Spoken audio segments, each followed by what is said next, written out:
those items and make sure that you leave this training with a lot of experience and knowledge coming from me. I actually attended a lot of different interviews, even though I was um, a second year student back then.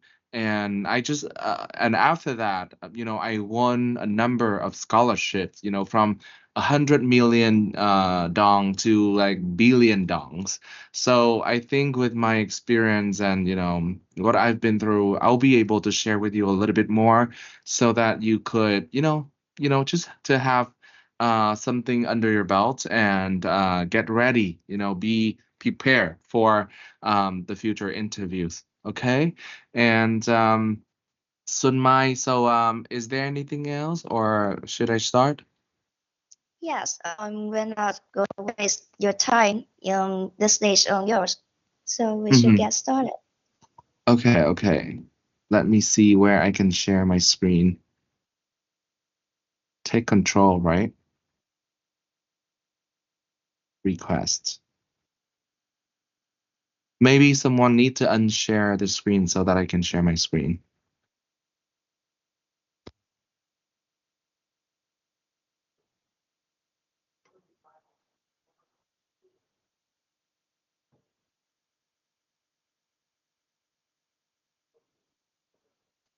Sun Mai ơi. Yes, I'm. Okay. Do you know where I can share my screen? Can you see the share feature? The I actually don't see the anything. re- Oh, the I'm not allowed. rectangle with the I saw, but I'm not oh allowed. I think only I'm meeting so organizers, only meeting organizers can share. maybe you wait for us a little bit Okay, minute. So sure, sure, sure. Yeah, I think you need to allow me to share. Okay, I see the button now, and I'm going to share my screen. So this is my screen. Good.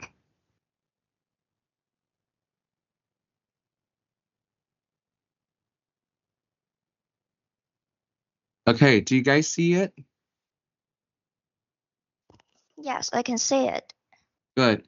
Okay, so first of all, because it's very difficult for me to see you all, right?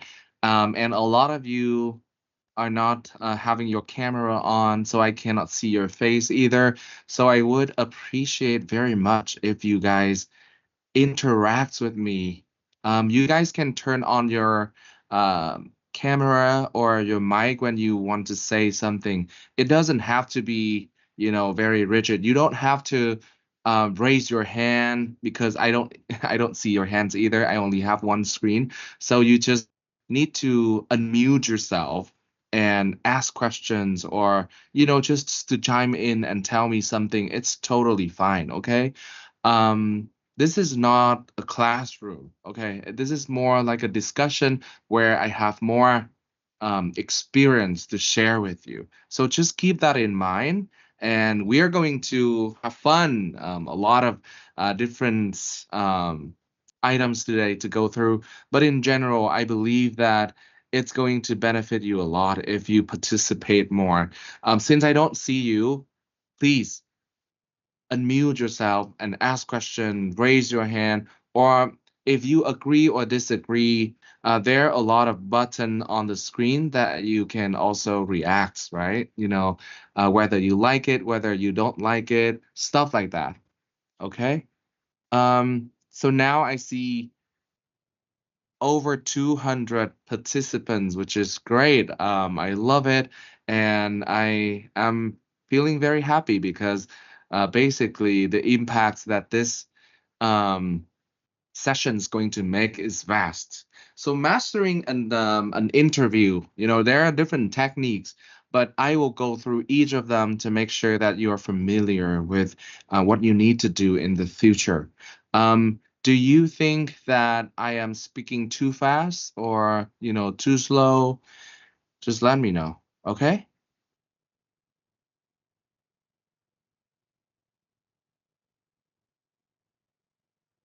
So now let's talk about how you can be a good fit. How you can be a good fit in any interview.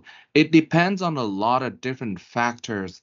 It can be your ability, which means, you enter this job, right? You look at all the skills, experience, the knowledge, the language that they require. That is your ability. For example, let's say if you are going to be a social worker, then what kind of knowledge do you have? It could be, knowledge about refugee, knowledge about um, community services, and experience. How about experience? Experience could be, you have participated a lot in different community services, volunteer work during your school year, and now you have the opportunity to showcase what you have done and what you will be able to do. For languages, whether they required English or Mandarin, Chinese or Vietnamese, for example. So you need to read all of the requirements. For job interview, it could be, a job description, or people call it JD. But for a scholarship, for example, that would be like the scholarship requirements. So you need to look at the requirements and make sure that your abilities match those requirements. That is the first step. That's the first step, okay? The second step is it's all about you, right? You talk about yourself, you show about yourself. How about other people? What they think about you would be called referee. A referee is a person who knows about you and who is going to be willing to write you like a letter. We call it letter of recommendation, like a letter that shows, this person has worked with you, has taught you at school, and you show them that you have the ability to win this scholarship or to nail this job, whatever. Okay. So usually, um, let's say if you go for an interview, you write your reference or referees in your CV, like your professor. A referee can be your professor or the leader of the organization that you worked for before.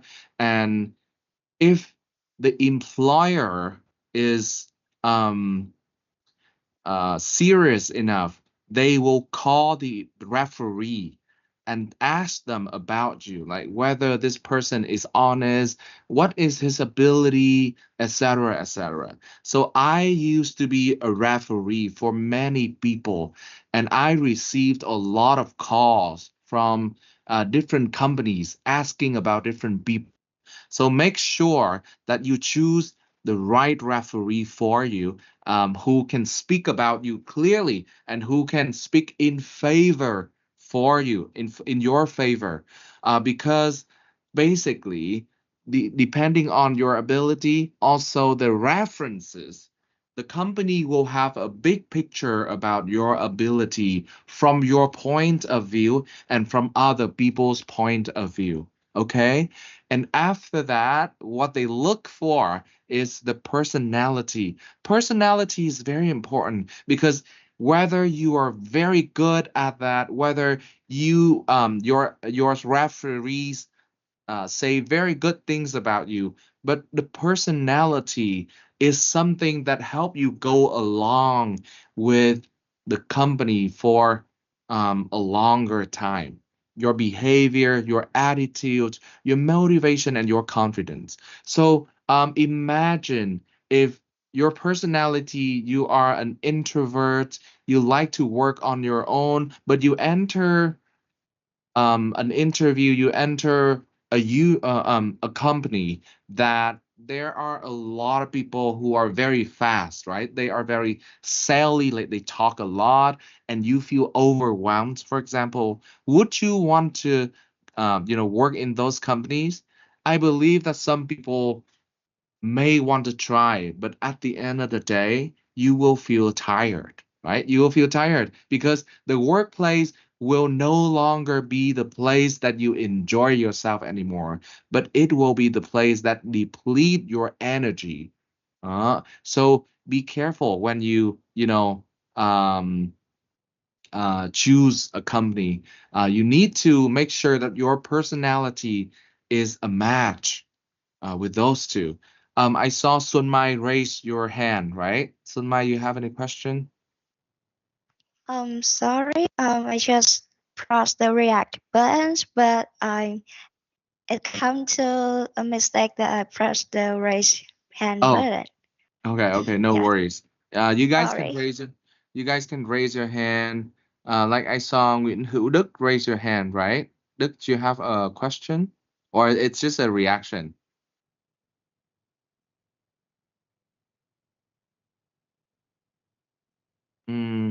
Phạm Nguyễn Gia something. I cannot read the full name. Hello. Oops. Hello? Uh, Go ahead. yeah. Đức, you have a question? No, I just misclicked. Oh, okay, Yeah, that's fine. yeah. That's fine. That's fine. Okay. So, I want to go through these four important things. And I think this is basically my whole presentation is all about these four items, these four factors. In order to win a scholarship or to win an interview to enter a company that you want, the first thing you need to know is why you, but not other people. You need to see the match between you and the company.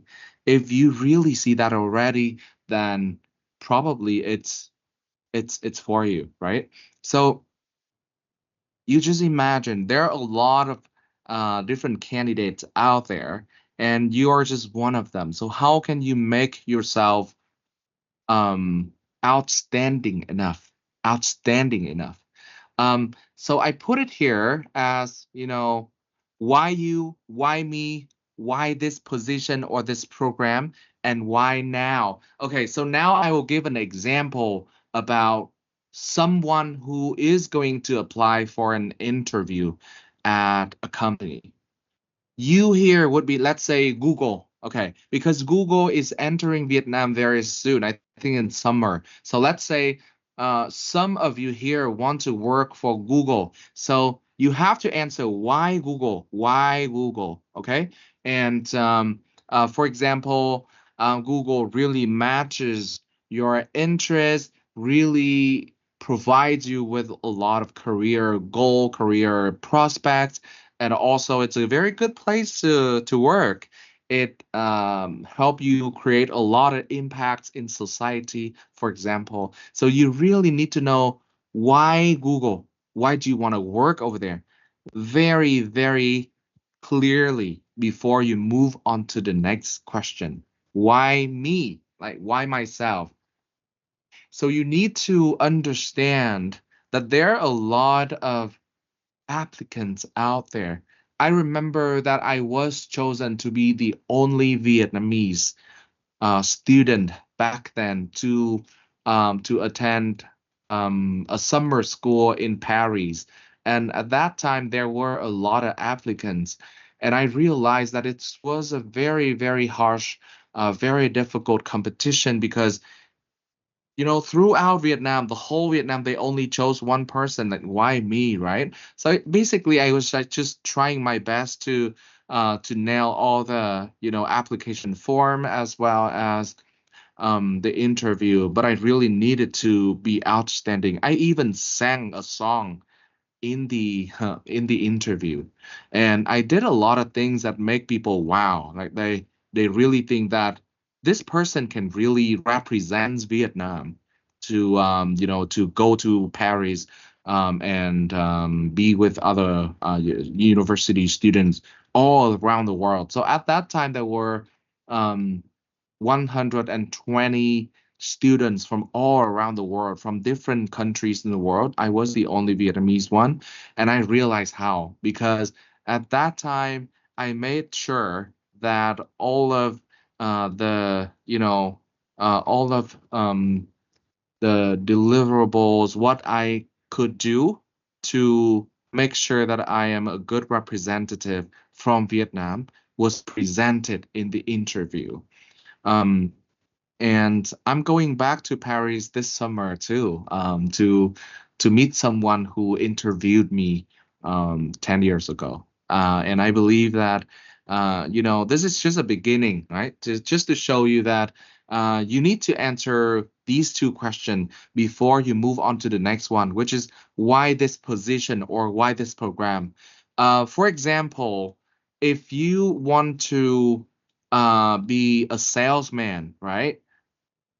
You would need to look into the future of 5 years, for example. Like, if you want to be a salesperson now, then in 5 years' time, where do you see yourself? Do you see yourself as a sales manager? Do you see yourself as a person who has a lot of network that basically can help you sell different products, right? Or if you want to be a marketing specialist at the moment, or an internship, like internship position, then you really need to think about, do you want to be creative? Do you want to work in an agency, where you can be creative, you can work with a team to deliver a very special project? Would you imagine yourself being out there leading a team with different creative people and asking for sponsors from clients and everything.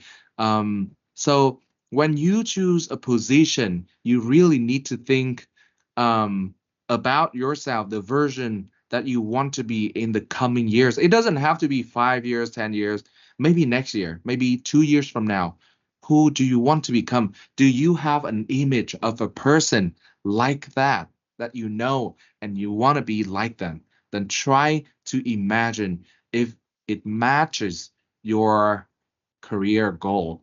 If not, then a lot of people will become lost after a while. For example, you want to be a teacher. You know in your heart that you want to be a teacher, but you just go out there and sells properties, sell lands and apartments and houses. And at the end of the day, it's not something that your heart wants, right? You always feel tired because the job doesn't generate more energy for you. What you need to choose is to choose a position or a job that creates more energy for you, make you think about work at night without being tired, and you are willing to take more time to do work overtime in order to achieve your goal. If you choose a job like that, success will come your way. But if you choose a job that always makes you tired or makes you feel that not fulfilled, one day you will realize that you are already lost. Being lost is okay, but it will be a waste of time. So you need to be careful when you think about that. Okay, so that is a job position. How about a program? How about a scholarship, a master's degree? May I know, in 315 people on this session today, how many of you want to pursue a master's degree? Can be in Vietnam, can be, outside of Vietnam, let's say in the US, in the UK, or in Australia, whatsoever. So raise your hand or just, react something. I want to know how many of you want to, win a scholarship to study abroad, for example. I see 8 people already, and it's counting up. Wow, I think there are more people who want to study abroad. This is very helpful, right? Because if I know that you really want to study abroad to get like a scholarship, a full scholarship, you just go abroad to study without paying anything. I can share with you more about that, because actually I am now a scholarship winner of the University of Hong Kong, and they pay for everything. I didn't have to do. I didn't have to pay anything else. And studying in Hong Kong now to me is like a vacation. I really enjoy studying. Enjoy my traveling time as well as making friends, connection, and probably work abroad too. Um, and that's very good. Thank you so much. And the fourth question is you need to ask yourself, why now? Why is it important to do it now? For example, I want to study abroad now. Like, why now, but not 2 years from now? Uh, or I want to do an internship now, but not any but not in the future, for example. So all in all, you need to answer four questions. Why you, meaning why why you, why me, why this program, why now? In order to answer these questions, it requires a lot of reflection, right? So you have to sit down, you have to think a lot, you even have to write something down, and you even need to spend days and months, you know, and many sleepless nights to think about these, because it's not easy to answer questions about yourself. It's funny. We always give other people advice, but we cannot give ourselves advice. It's weird, right? It's really weird that we always give other people's advice, like, oh, you should do this and that. But when it comes to our decision, we don't know what decision to make, because it's easier for you to just say something. It's easier for you to say, to, give advice to people, and you will not suffer the consequences, right? But for yourself, basically, you are the person who decide, and you are the person who will be making, will experience the consequence of your decision. So obviously, it'll be more difficult for you, but that's okay. That's completely fine. People would say that you have to spend the whole day, a night, just to figure this out. It's not easy. Sometimes it can be a week or a month or a few months. Some people, it takes them years to know what they want, and it's totally fine, because if you enjoy the process, not the destination, it's still okay. For example, I know a lot of people. Okay, let me ask you a question. Raise your hand if you don't know what you want to do in the future. Raise your hand if you feel like you don't know what you want to do. You don't know what kind of job you want. You don't know what company you want to choose. You basically don't even know what you really like to do.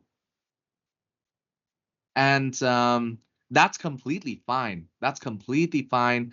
And thank you for being honest, because when I was at your age, I was like that too. I was completely lost, because I was studying at Baikwai University, and you know what happened?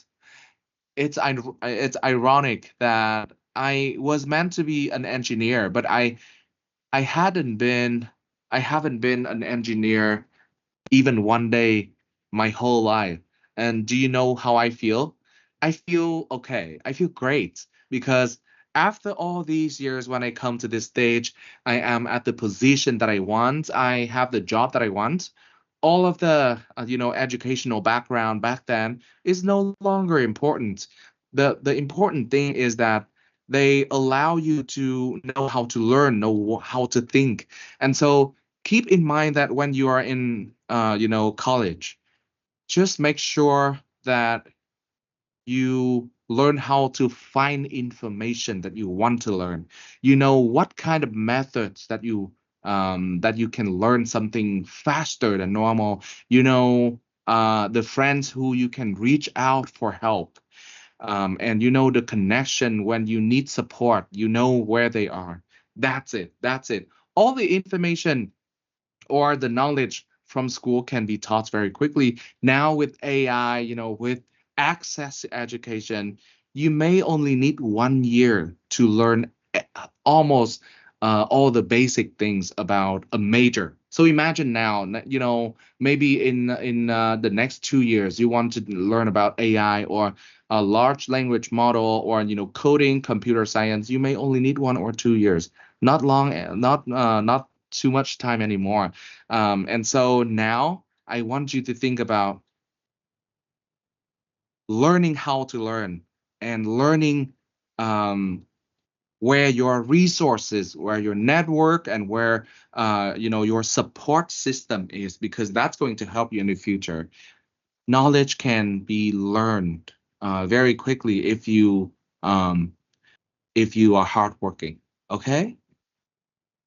So this is me. I just wanted to share with you a little bit about myself. I mean, my profile is very, very long, and it has a lot of, achievement earlier. But these are the most recent one. So now I'm basically an MBA scholarship awardee at the University of Hong Kong, and this university is ranked number 17 in the whole world. And our program is ranked number 1 in Asia in many different aspects, and that's why I'm very proud to show you that I'm one of them. And I think I represent Vietnam pretty well in the program, because all the professors know my name, and they love how I interact in class. And I think that once you graduate from Ho Chi Minh University of Economics, you go abroad, make sure that your image of yourself and Vietnam is presented well, because I think that will also make people think that, Vietnamese people, not only are we good at fighting, but we also very good at studying. And that is part of the things that I am doing. And on the right hand side is the equity initiative. I am one of the fellow in the 30 fellows all around the world for this program, and I basically just finished it before the Lunar New Year, before Tết holiday. And during the 1 year in the program, I actually went to so many different universities in the world, and also different countries. I went to Harvard in summer too, and we studied, negotiation and everything there. I actually delivered one negotiation class for Ho Chi Minh University of Economics in the past, I think 2 years ago. But it's really great to be part of the community, and I that's why I'm very proud, also very happy to be here with you to share.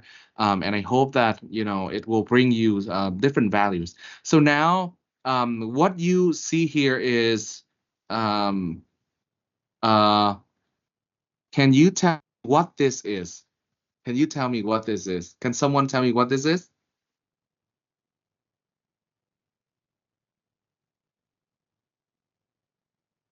You can raise your hand. You can also just unmute yourself and say,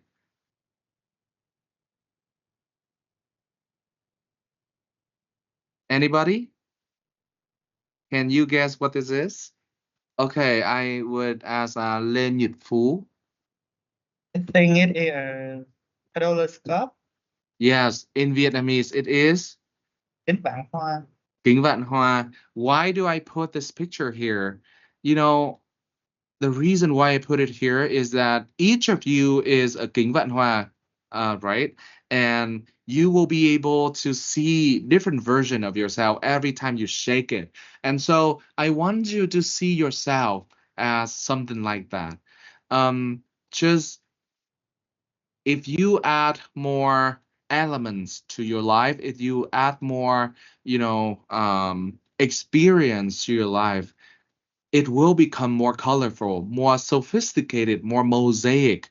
And you will have a lot to tell the other people, right? So imagine you go to an interview, whether it be for your internship, for your job, or a scholarship to enter a master's degree program.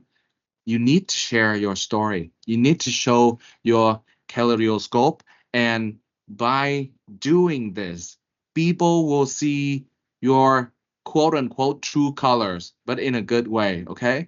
By seeing your own true colors, will they be able to understand you?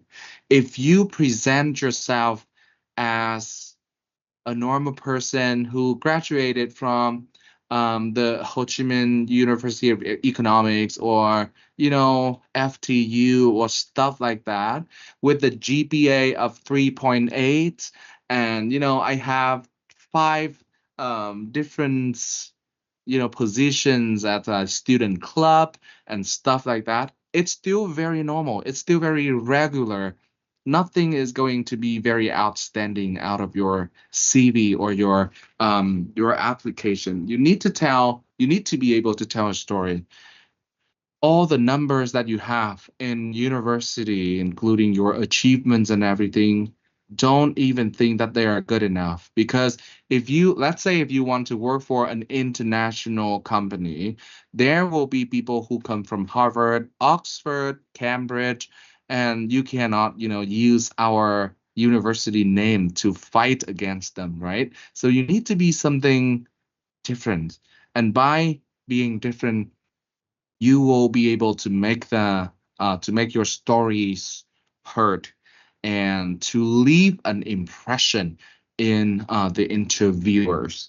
Okay, so in order to find your story, it's not very easy. It's not very easy. But imagine now you are going to be an interview, right? So this is science. This is science, right? Actual words only 7%.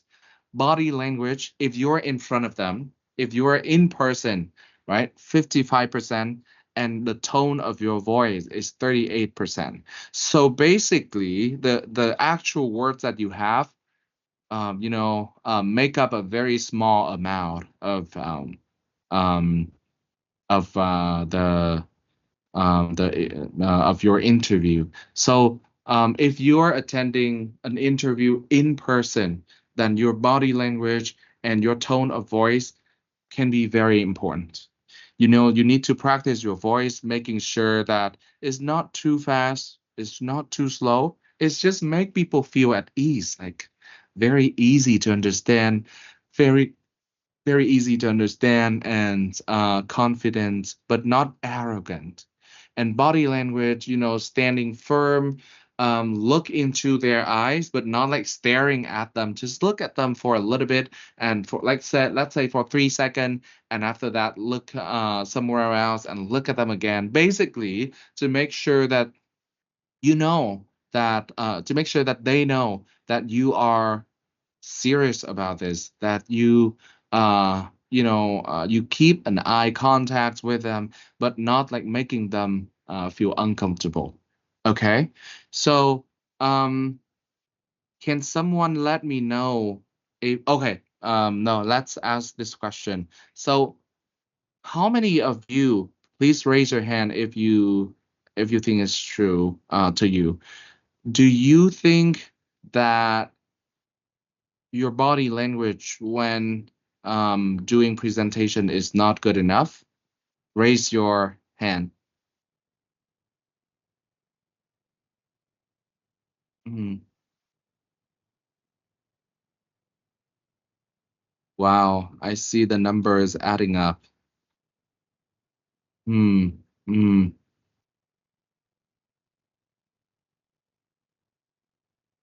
Okay.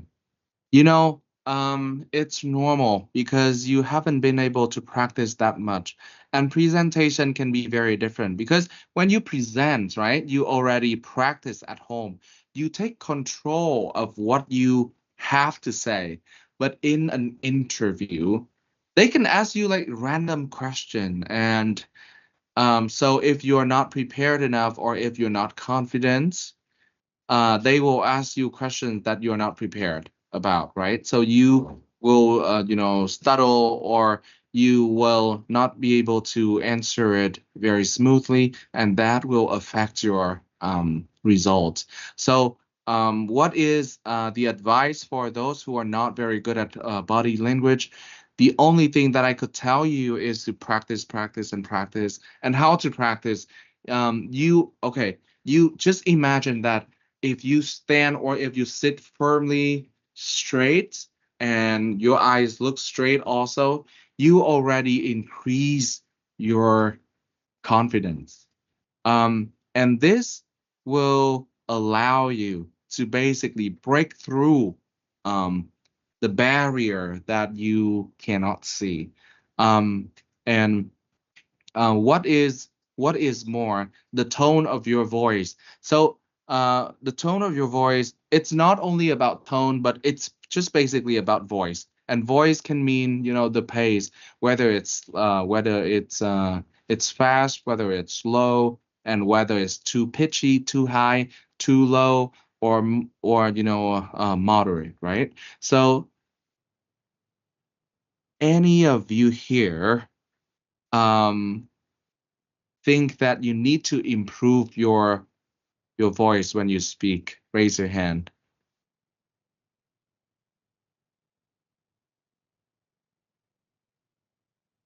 Mm.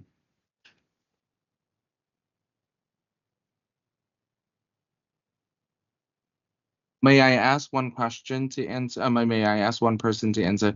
Lê Thị Bảo Yến. Lê Thị Bảo Yến. Hello, Yến. Yes, hello. So, what aspect of your voice do you think you need to improve? Actually, when I speak, I don't really realize that my voice have any problem, but I have received some response that my voice is quite low and I speak quite small, so other people cannot hear me clearly. Okay, that's very good. So you speak, maybe you use your throat a lot and you don't use your chest, right? Because if you use chest voice, then the voice will be more echoing and loud, but not like threatening people. And I noticed that a lot of Vietnamese people, especially female Vietnamese, are facing the same problem because when they speak in Vietnamese, it's already very at a very low volume, right? So when they speak English, it's hard to hear also, and it requires a lot of practice. So I would say if you watch Netflix, you watch interviews on YouTube, pay attention to those female voices that you like, and try to imitate them. Do gradually you'll be able to imitate and to basically quote unquote channel them, and you will have a better tones of voice. For me, that kind of works because when I studied English or when I watch podcasts and stuff, I actually try to make my tone of voice be more comfortable to listen to, and that would definitely be very helpful because later on I got more feedback that when they hear my voice, they actually can fall asleep. So it requires a lot of practice, but I think the best way is to get feedback from people and learn from it by imitating the celebrities that you like, for example. That way you have more motivation to listen to it more regularly. I think I will pass this.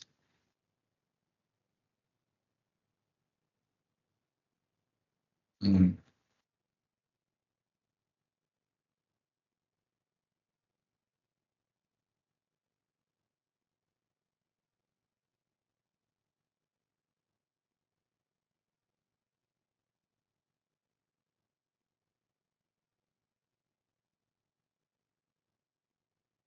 Sorry, but can you guys hear it very clearly? No, there's No. no voice. Yes or no? Oh well, I can't hear it.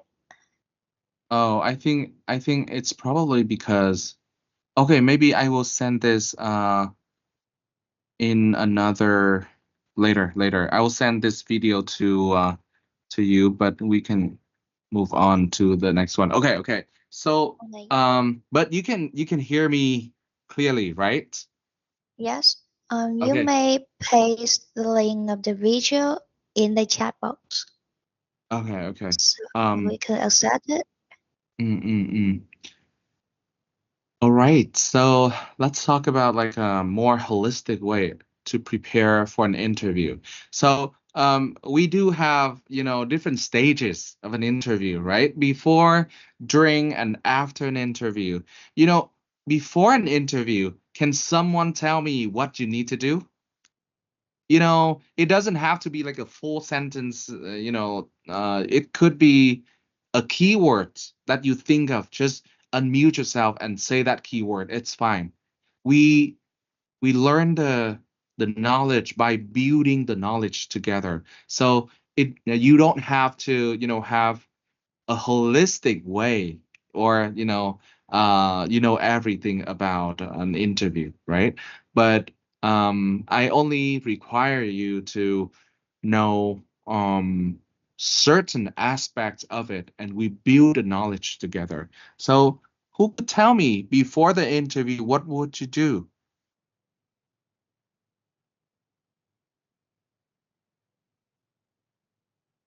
Just unmute yourself and start saying. Cook that.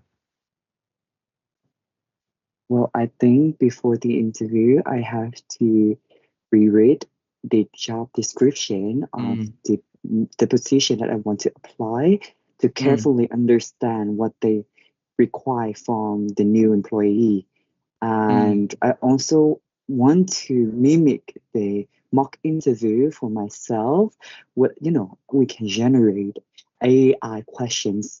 And maybe I think so. Yeah. So that I can try to practice answering the question and just to make sure that I can prepare enough to don't fall in panic when I face the true interview with the recruiter.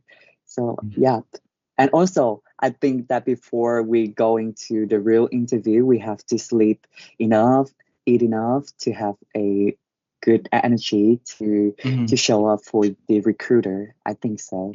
Thank you. That very good, very good. Not only to eat enough, sleep enough, but also to reread the JD and try to do some mock interview with, ChatGPT or and whatnots, right? Who else? What are other aspects that you could think of? Phú, Lên Nhật Phú. Honestly, before an interview, I will sleep to get the relaxing I can, and I will listen to some music and then ready and go to the interview. Just like that. Okay, so Phú would, listen to music, relax yourself, and basically do not have to think about anything else so that you can go to the interview confidently, right?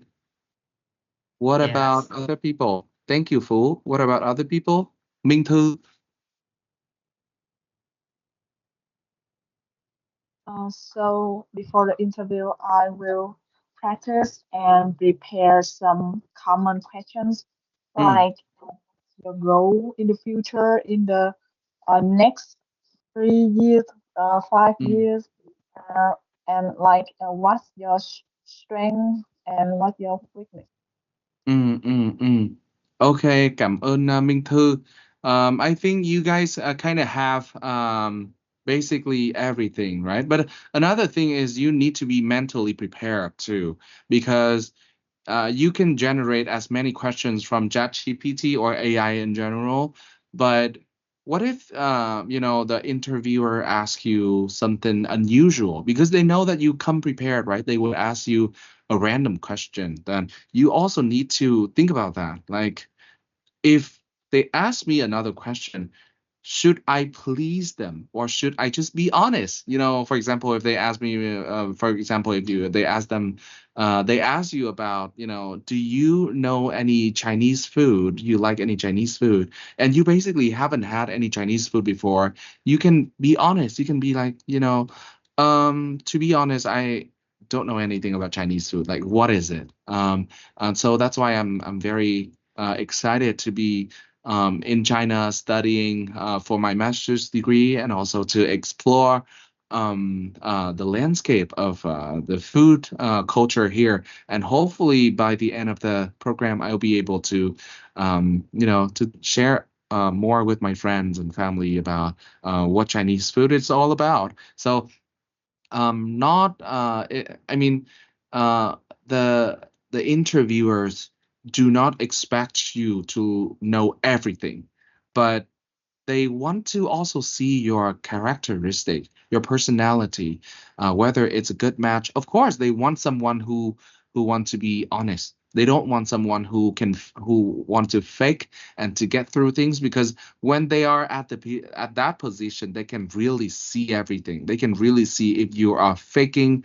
And another thing I want you to be more prepared is, if you wrote anything on your application, right, you need to reread again, because based on that, interviewers are going to ask questions, right? So if you fake something, they ask you question about that, and you be like, huh? What did I write in the application? Then I think you will fail. Okay, so be very strategic. If you write something in the application form or in the statement of purpose, if you want to study abroad, make sure that you reread everything, so that when they mention that, exactly, this is what I wrote, so I know what it is, and I'm going to answer and elaborate a little bit more, because a lot of interviewers know that applicants, candidates, they could ask someone to write for them. And when they come to the interview, you just need a few questions to figure out whether this person is a fake or not, right? So it's important before the interview, making sure, even if you ask someone to help you with the essay or something, reread them again, okay? And what about during the interview? So during the interview, what should we be mindful of? Raise your hand to answer question. Doesn't have to be perfect, okay? During the interview, what should we be more mindful of? I see Quốc Đạt. Do I have to answer or you just name me? Yeah, answer. Okay. Well, on my perspective, I think that during the interview, you have to keep yourself calm as much as possible.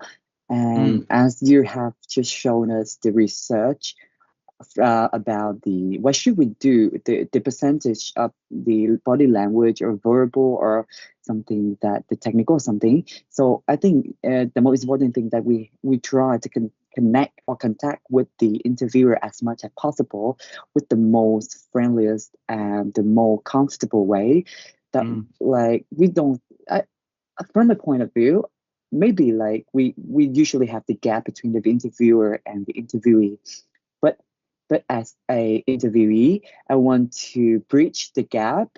I want to be more like a friend with them, or maybe, to be more friendly, because I want to make sure that I will be your colleague in the future. So why should we try a more comfortable way with them, to get to know the other better? And one of the last thing I think that we should do during the interview is that we should talk short, which is focused on what we actually write in the application form, or don't go so far, or don't go around where like they ask them one and you just answer them 10, but no, nothing is focused Yeah, so I think so. Yeah, I think you mentioned a very good point that, you should not be too long-winded, right? Because if you're very lengthy, you're very long-winded, then then the interviewers will think that, I probably cannot ask that many questions anymore because it takes a lot of time for these candidates to answer questions. Okay, what about other people? What did you do? What would you be more mindful of when you attend an interview? Any other people? Raise your hand. Okay, so during the interview, okay, Bảo Trân.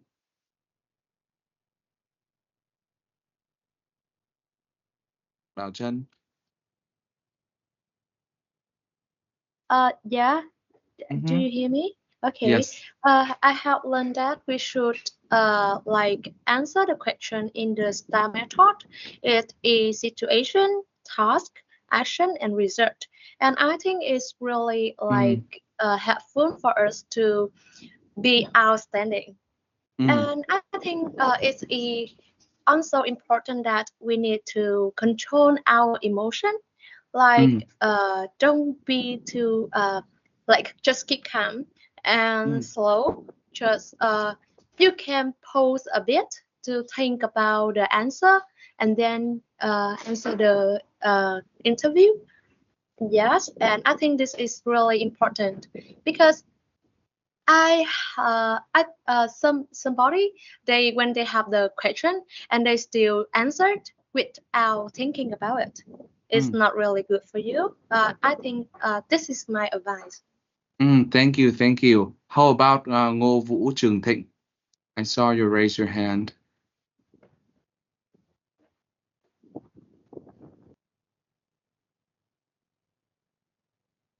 Trường Thịnh.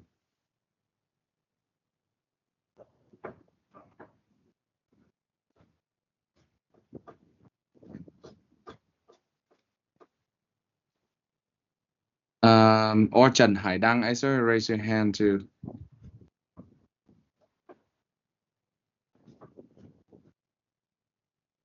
Sorry, I wasn't raised my hand. Oh, okay. Okay, I think you kind of have, a general idea of what during the interview is supposed to be, right? But another thing I want to mention, during the interview, okay, now question. During the interview, let's say you were so emotional and you cry, then now my question is it okay, or should you be too emotional and cry in an interview? Raise your hand. I want to see. Should you cry when you are too emotional in an interview?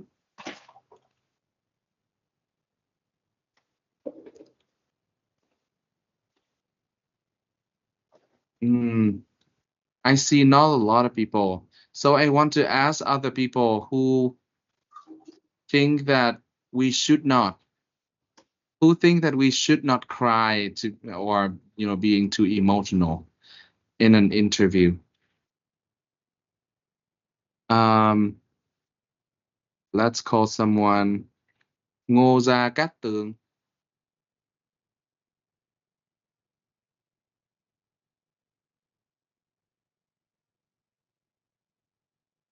Ngô Gia Cát Tường, what do you think?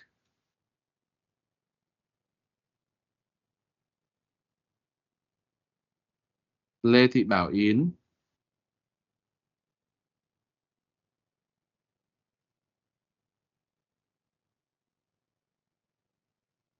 Bảo Yến đâu rồi? Okay. So you didn't raise your hand, meaning that you think we should not cry or should not be too emotional in an interview, right? Why?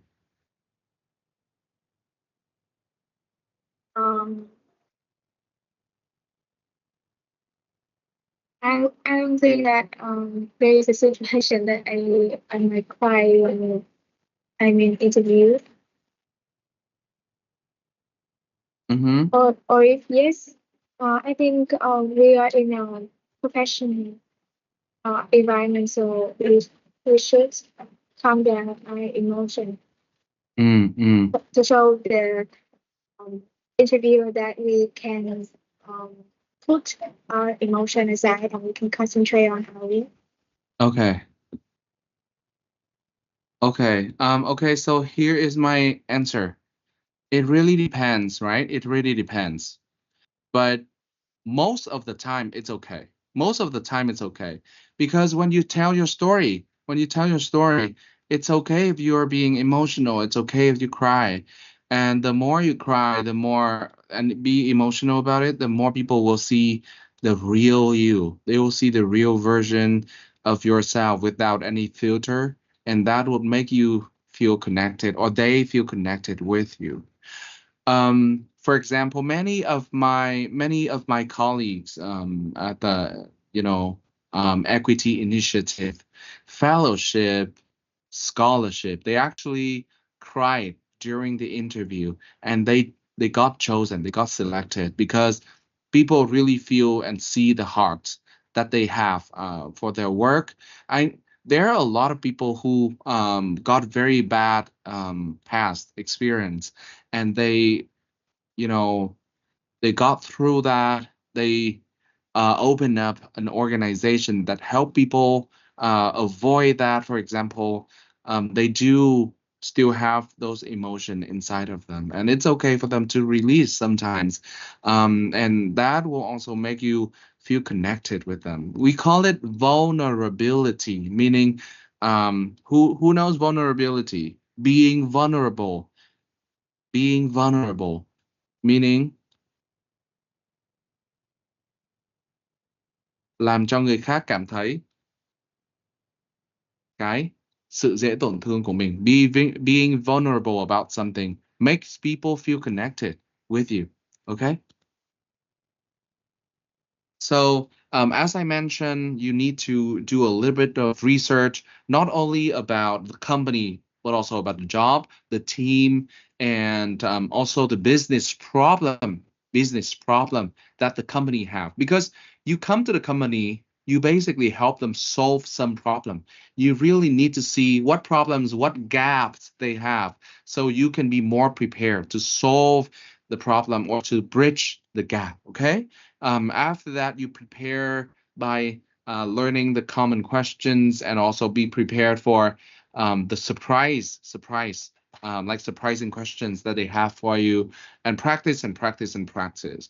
If you fail in an interview, that's completely fine, because if you win or if you get selected all the time, then who's going to fail for you? You know what I mean?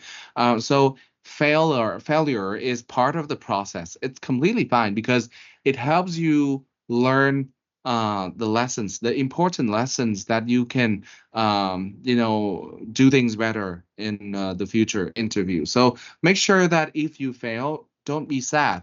Or maybe if you be sad for 1 or 2 days and move on with other interviews. Okay. So for the part of research, there are a lot of different things you could do. For example, if you want to study abroad, you want to get a scholarship, right?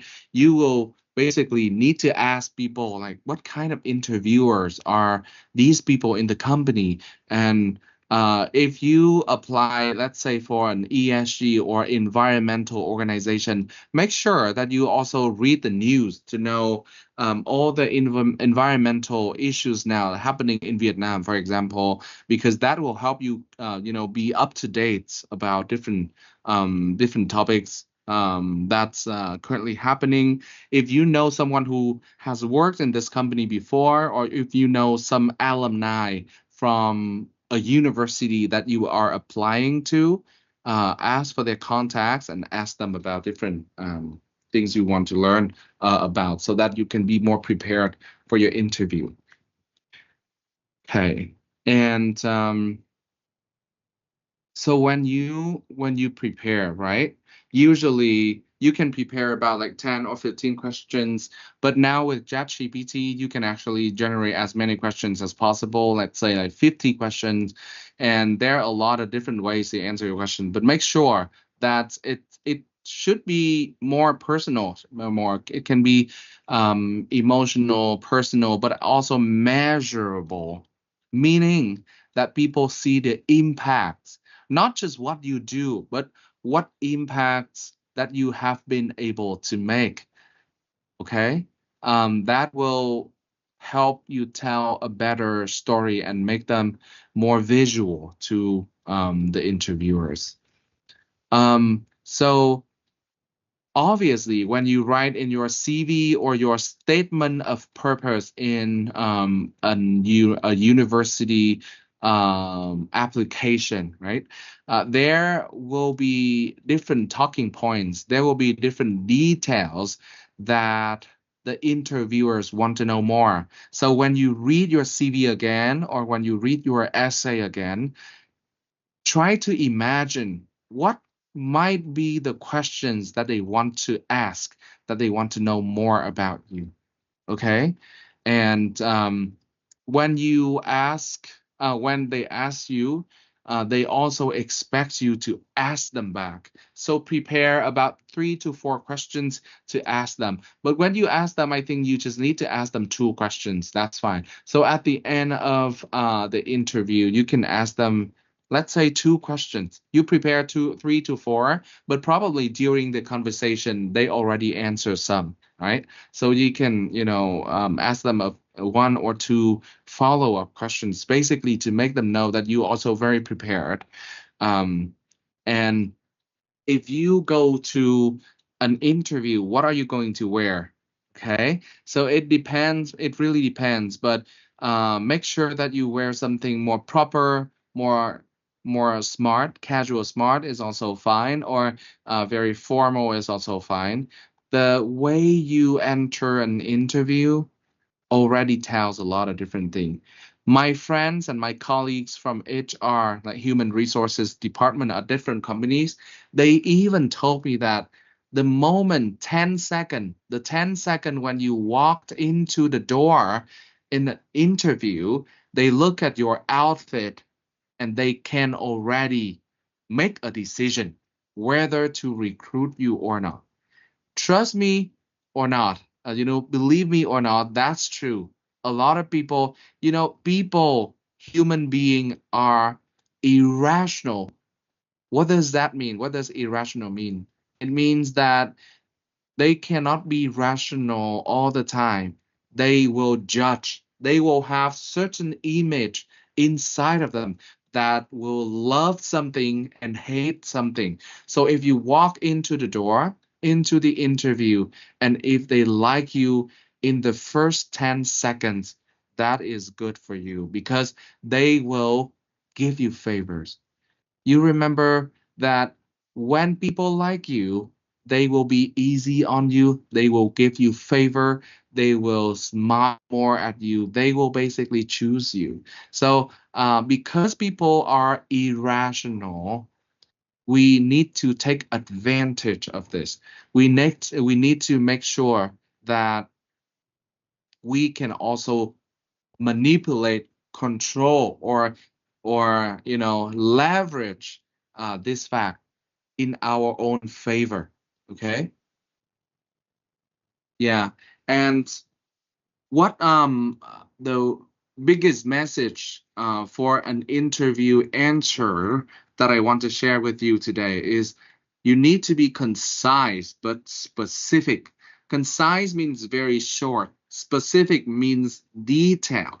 So you need to be short and detailed at the same time. Not like yap, yap, yap, yap, yap, and there is no content. You need to be contentful and also very concise. So how to be concise but specific. In Vietnamese, they call it ngắn gọn and xúc tích. So it's short, but it's enough information. And in order to do this, there's only one way: practice. If you don't practice, you will say many different things. Basically, you are like a plane, an airplane. You can take off, fly in the sky, and never be able to go down. And I see a lot of people have that problem. They can fly into the sky, but they can never go out. They can never go down, and they can never land. That makes the interviewers tired.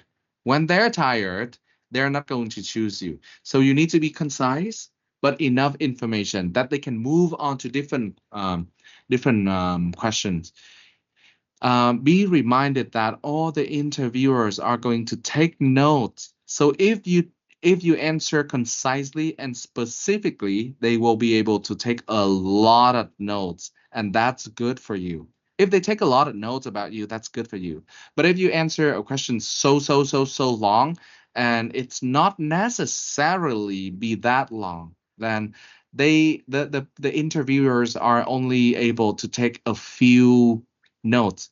And if they take the very small notes, that means they don't have anything to think about you or to remember about you. You don't leave a good impression on them. And so you're going to fail, right? So remember, concise, but also need to be specific. Okay. Now you are an interviewee, but I want to portray yourself. I want you to imagine yourself as educator. What does that mean? What does that mean? So interviewee as an educator means that you are here in front of the interviewer. You're here in front of them to educate them. Educate them about what? About yourself, about your ability, your skills, your stories, your background, everything. Imagine they are here to learn from you. So you should not please them. You should not please them, but you educate them. If you please them, you will tell them the answers you think they want you to say. But if you portray yourself as an educator, you basically educate them, tell them your story, tell them about your background, basically let them know more information about yourself, how you are a good fit for the company or for the master's degree that you are applying for. Okay? So change your mindset, not an interviewee, not a people pleaser. You are not going to please anyone by answering questions nicely to please them. No, you don't want to please them, because when you please them, you are like everyone else, trying to please them and hope that they will choose me. It's not going to work. You have to educate them about yourself so that they know your value, they know your background, they know your story, they know how standing and unique you are. And that way you will be able to get the slot. Okay? Any questions so far? Please raise your hand if you have any questions so far. Okay, if not, then I can move on. Okay, so this is what I want you to think about. Your list of questions can be many. These are just some suggestions, okay? Just some suggestions. And you now can use AI to generate as many questions that you like, and they can also suggest some answers. So use AI, okay? Please use AI to help you with that, so you don't have to spend more money to pay someone to help you with this, okay?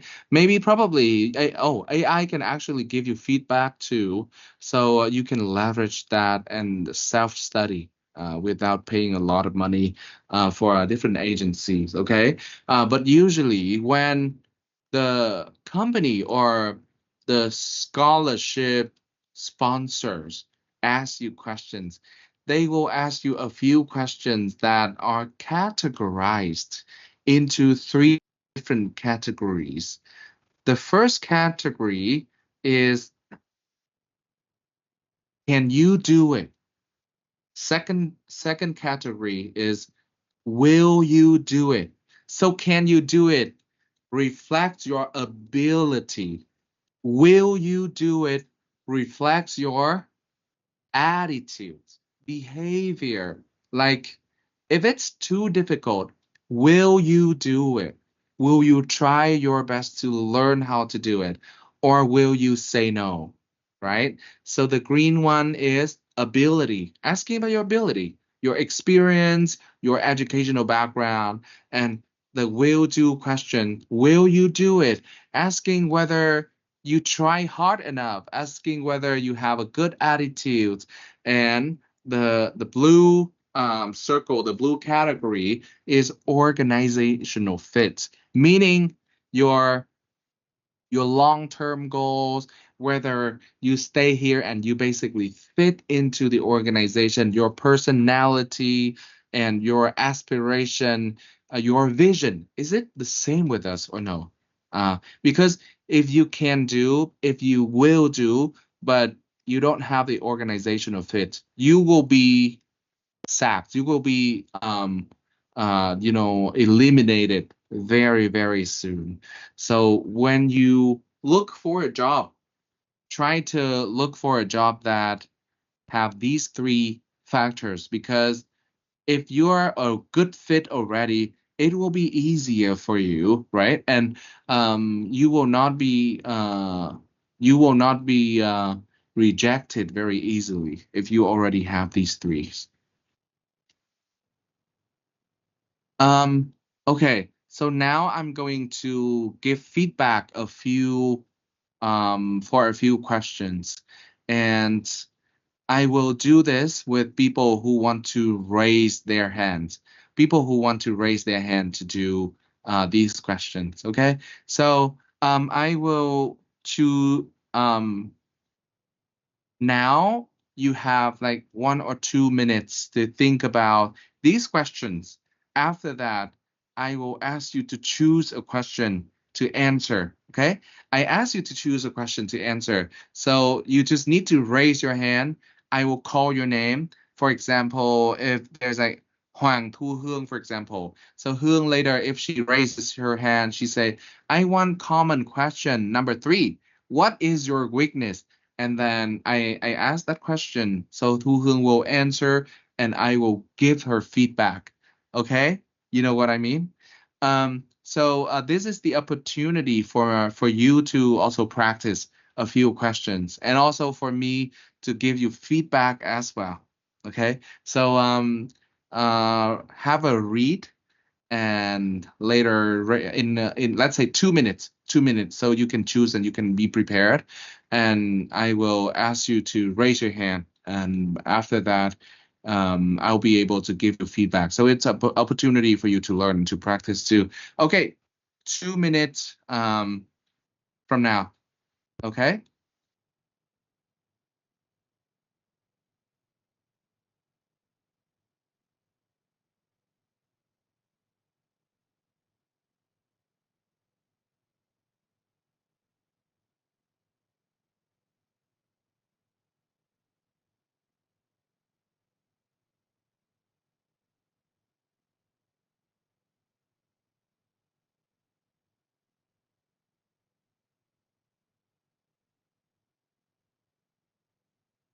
Thì là tất cả các bạn này sẽ được di chuyển vào cái N2 luôn, thì các bạn cũng sẽ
Ok, rồi có bạn nào xung phong không? Anybody? Anybody who wants to answer any questions?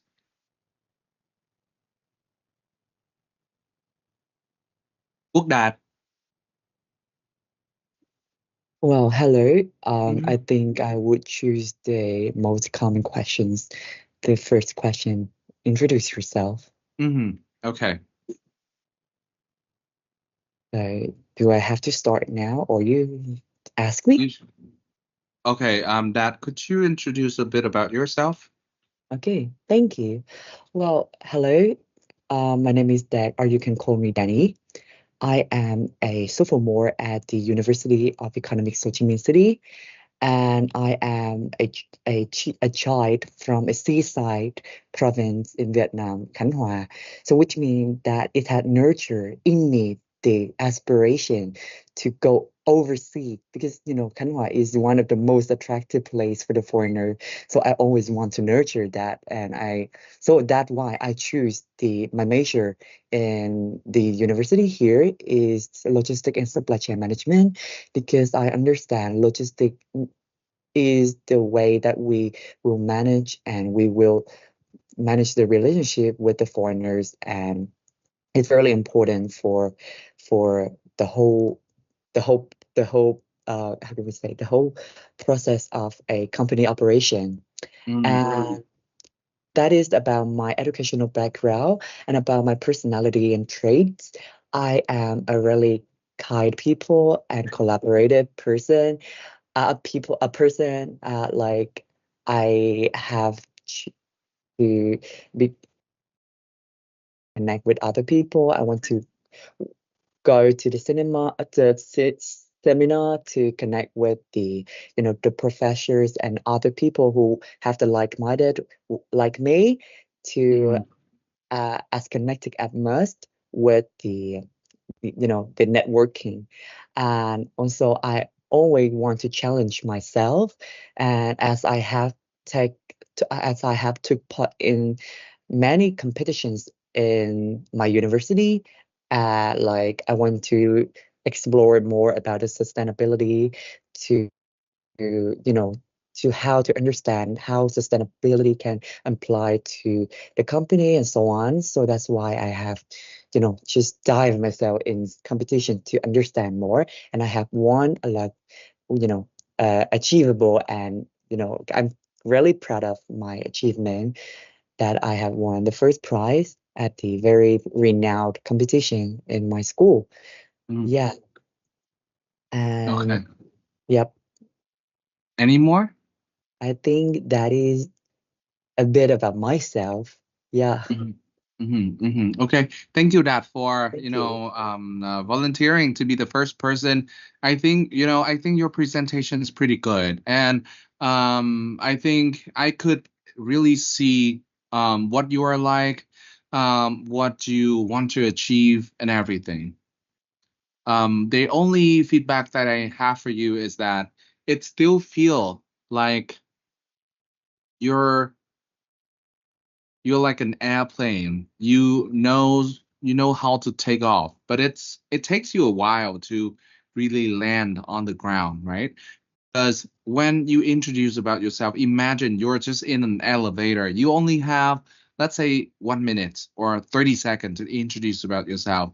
It can be shorter, it can be concise and specific. So it can be like shorter, but it can still be uh of the same amount of information. So I think your English is good too. So what I would, you know, the advice that I would give you is that try to condense them. Try to make sure that you still have the same amount of information, probably less, but it's more concise. It's within 60 seconds, then it will be okay. Like you can introduce about yourself, your name, where you're from, and probably your educational background, why you love transportation or logistics so much, and now when it comes to a scholarship, you will treat it a little bit differently. And when you apply for a company, it can also be a little bit different. For example, if you're applying for a position of like sales in a company, then you can just say you can share with them about some experience in the past that you have with sales, that you talk to people a lot and you love to interact with people, and that's why this sales position will allow you to talk with clients and to learn from them, things like that. So it can be like shorter, more succinct, more concise, and at the same time still enough information. Okay. Thank you for your feedback.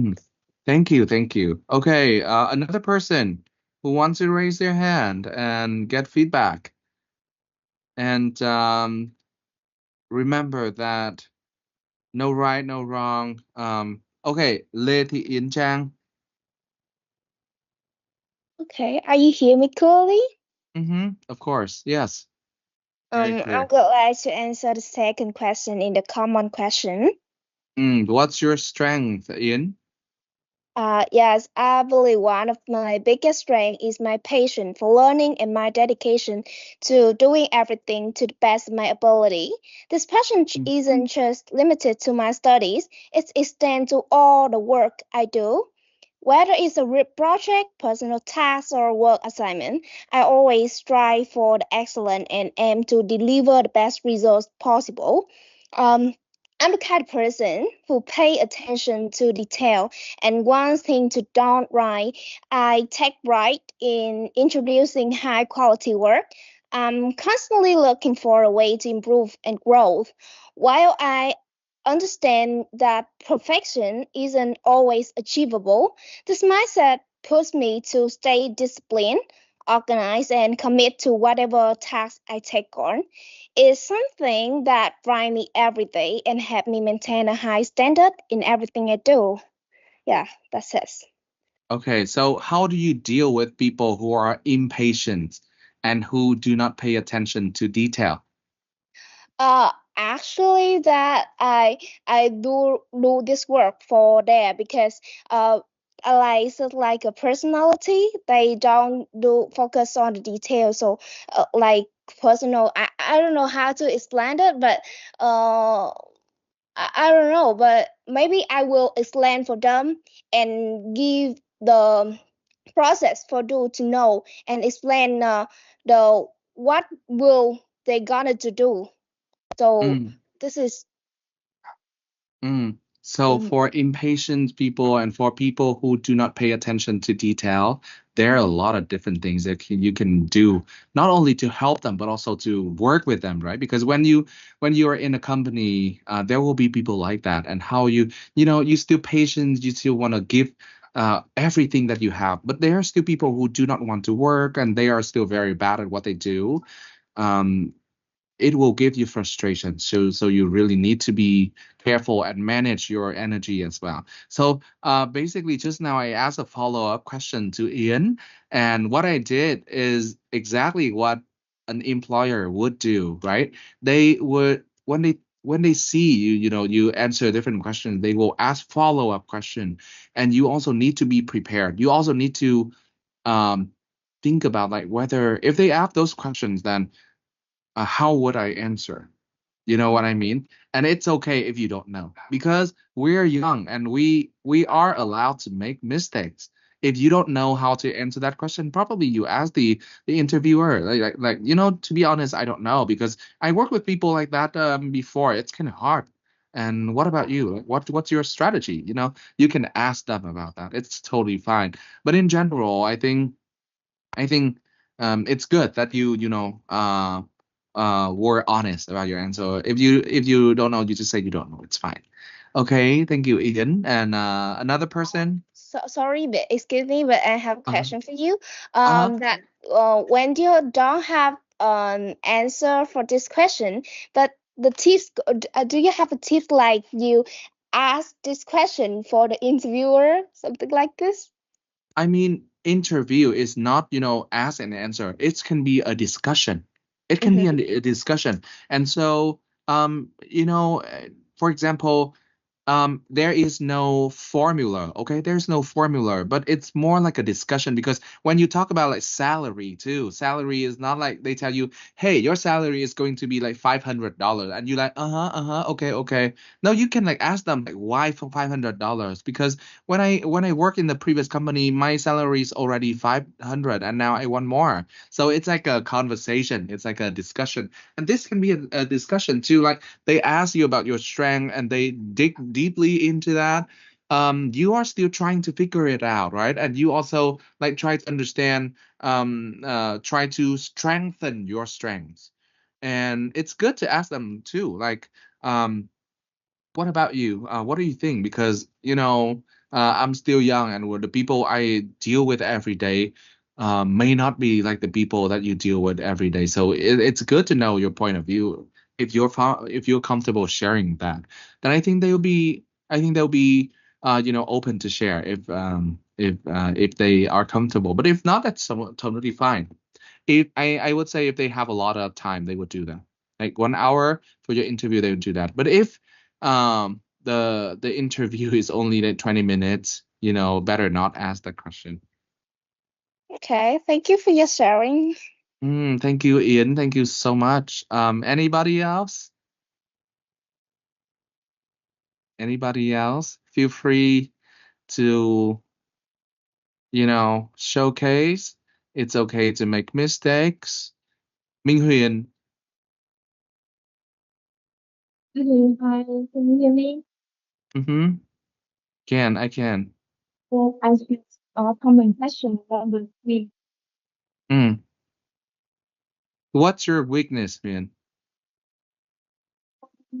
I think that weakness that I've been working on to like improve it is that sometimes feel nervous and I feel like pressure when I speak in front of that audience, like when I present in front of the class, or like when speaking in front of a large audience, I feel quite nervous, a lot of nervous. And while I'm confident in I'm sorry. It's very difficult to hear from you. I think for some reason it's very difficult to hear what you are saying. can you hear me clearly again? Like, Okay, okay. you can try. You can try again. Oh, she left already. Anybody else? Maybe she will sign in soon. Đức.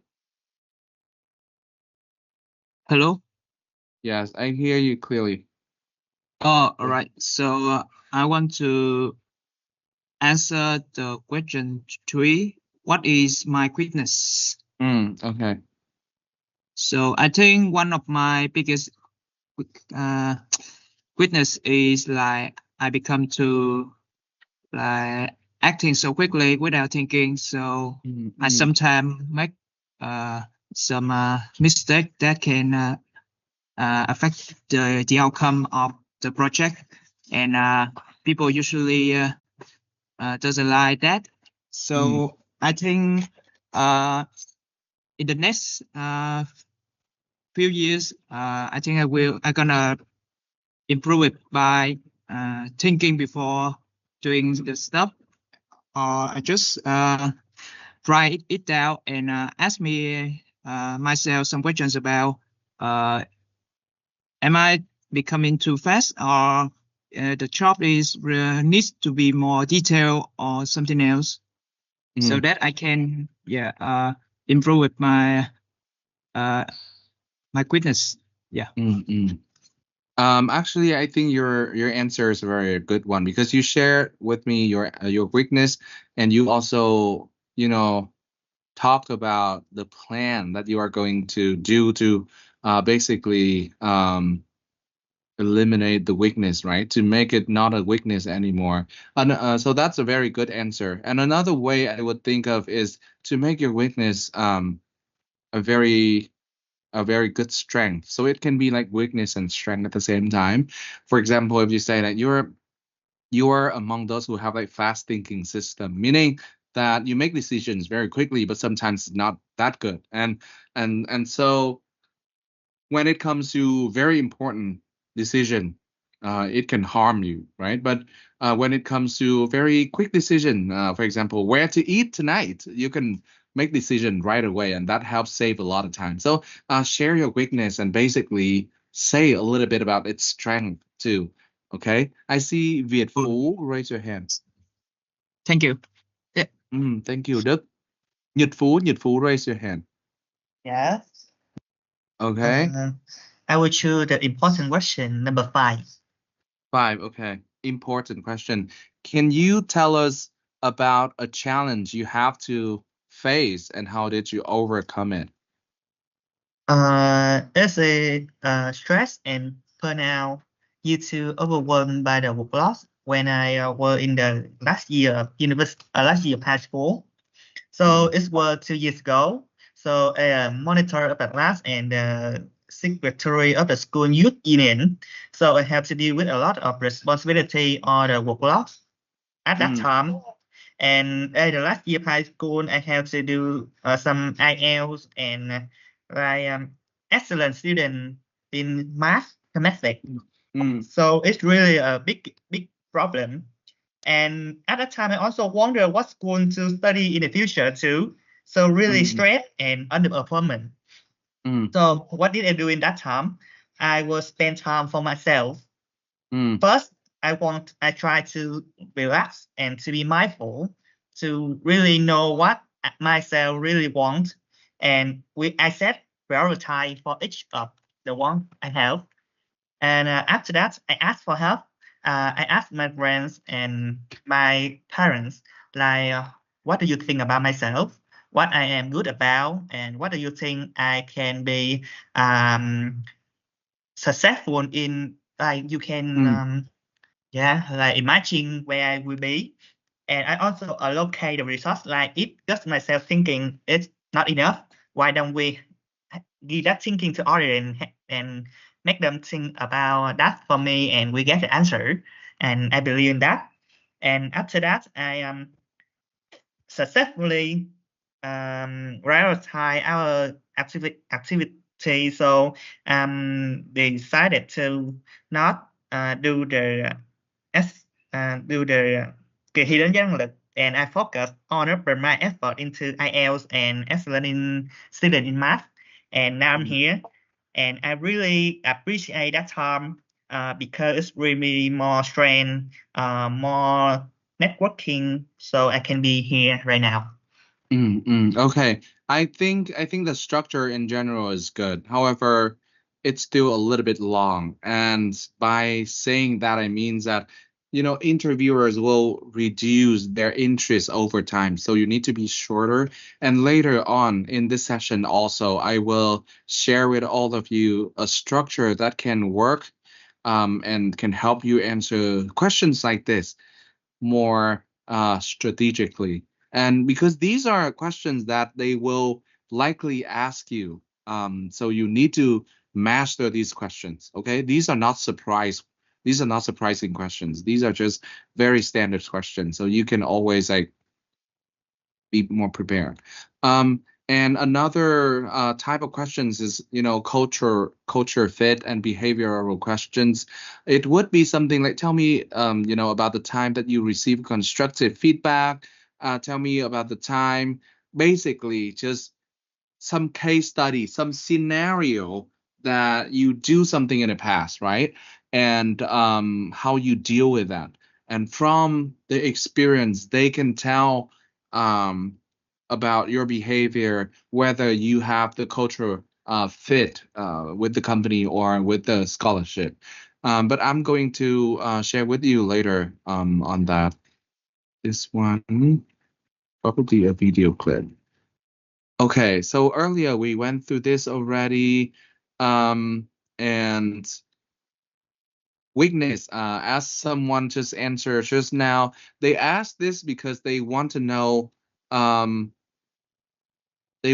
what you have experienced, how you deal with that, because how you deal with something reflects your core values, reflects what you believe, and that will help them categorize whether you're a good fit for the organization. Okay, So now look at this picture and type in the chat what you see. Okay? Help me now, type in the chat what you see in this picture. Just a keyword. Just a keyword.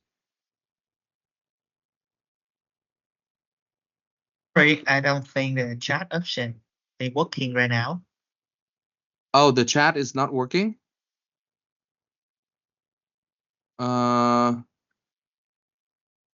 In channel meetings, only members of the team have access to the chat. Oh, okay, okay. If the chat is not working, then maybe you guys can just unmute yourself and say the keywords that you can think about, okay? You don't have to raise your hand, just unmute and say it. Hello, can you hear me? Mm-hmm. Oh, I think it's mostly the coast. Coast, okay. Yeah, coast. CEO. Yes, COAST. You know, this picture has a message that I'm going to share with you. So it's good that to throw some keywords. Thank you so much. Next. I think it picturesque.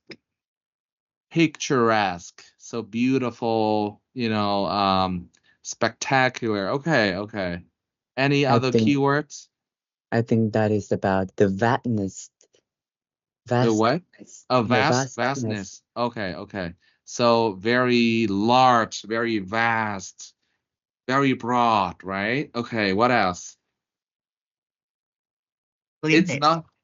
Say that again. Clean and clear. Clean and clear. Okay. What else? Maybe colorful.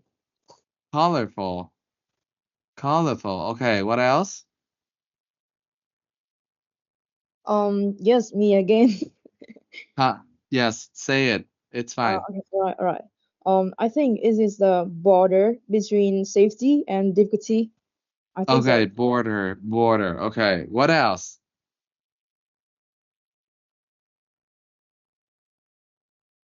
What else? Is it about the freshness? Freshness. Okay, what else? It's not the word. It's not the word that I have yet, but I'm open to more. I think you are gonna have a vacation. Vacation. Okay. What else? I suppose it is an island. Island. More, please. There is a keyword. There is a message that I have in here. Scary, proud. What is that? Like someone who can swim and Say that word again. Sorry. I think it proud. Like when you can swim and you in the middle of the sea and you growl. Oh, okay, okay. Not that word yet. Who else? It starts with, it has A in it. It has letter A in it. So we start with letter A or it has letter A in it.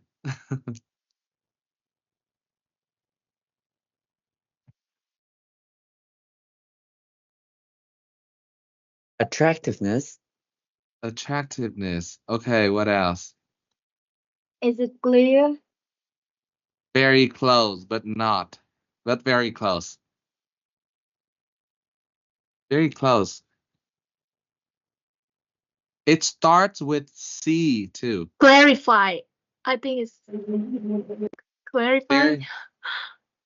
Actually, it's close. So the word is clarity. Clarity, exactly. Clarity is the word. Okay, so you look at this picture. What you see is that water is vast. The beauty, it's a very beautiful, picturesque image, right? However, what you see throughout the ocean, or the waters over here, you will see the bottom of the ocean, right? You can only see the bottom when there is clarity, when it is clear enough.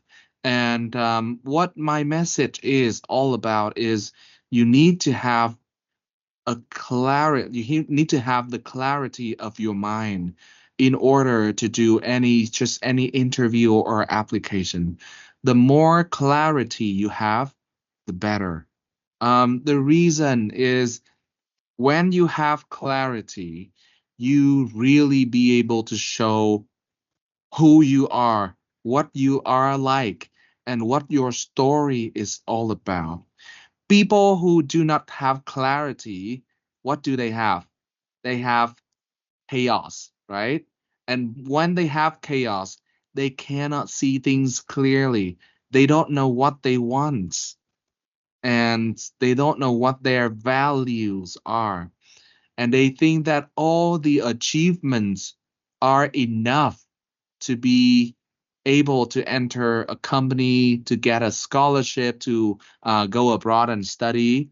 But remember, if you have chaos inside of you, you will become everybody else who are lost, who have no idea why they are here, who have no idea what they want to do. I mean, it's totally fine because you must have some chaos before you find your clarity, right? So I don't require you or request that you be clarified now, but keep this keyword in mind because you really need clarity to be able to first understand yourself, and second, make other people understand yourself clear enough. That's very important. And I cannot emphasize how many times for those who want to find a company that's good for you or to get a scholarship. I basically had a lot of scholarship. The one that I showed you earlier is just one of the scholarships that I get. I think I have like over 15 different scholarships and maybe more. But the reason why I had them, the reason why I won the scholarships was because I have clarity of what I want, what I can contribute to the people who give me the money, who give me the scholarship. Because you cannot expect that, I am good enough, so I should get the scholarship. No, you're good enough and you can contribute to the scholarship itself. You can contribute to purpose that they give you the scholarship.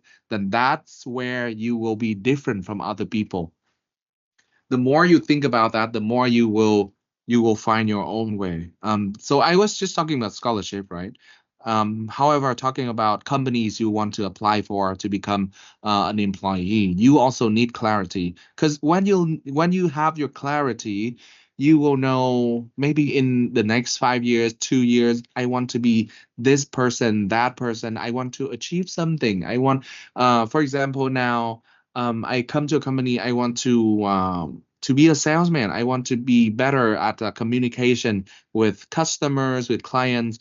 But in 2 years' time, what I envision myself to be is to lead a sales team, to work with different people within the team, and to share experience that I have had over the 2 years, stuff like that. So when you have the clarity, you will see yourself in the long run. You know exactly what you want, and you will be more confident in telling your story. Because if you are lost, if people are lost, they see nothing in the bottom. They see nothing in the bottom. So they do not know what is the root, what is down there.